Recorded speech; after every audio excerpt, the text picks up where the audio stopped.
आज मला पवार साहेबांनी बरीच संधी दिली,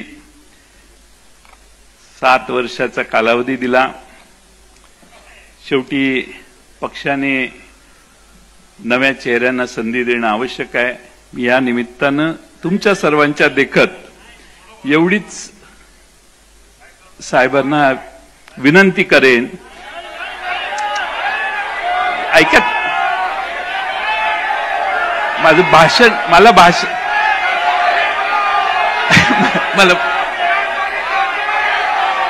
आगे बढ़ेंगे तुम बैठो।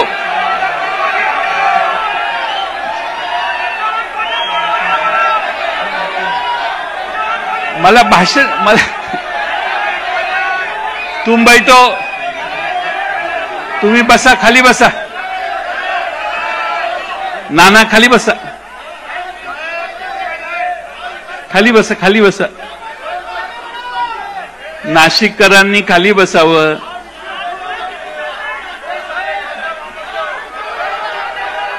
शेवटी पक्ष पवार साहेबांचा आहे, त्यामुळे पवार साहेबांनी याच्यावर योग्य तो निर्णय, कारण आता आपल्याला बरंच पुढे जायचंय आणि त्यामुळे मी पवार साहेबांचे मनपूर्वक आभार मानतो, आपल्या सर्वांचे आभार मानतो आणि माझे 2 शब्द पूर्ण करतो। अशाच ताज्या आणि महत्त्वपूर्ण घडामोडींसाठी पाहत रहा राष्ट्र सह्याद्री न्यूज। राष्ट्र सह्याद्री न्यूजला लाईक करा, शेअर करा आणि सबस्क्राईब करा।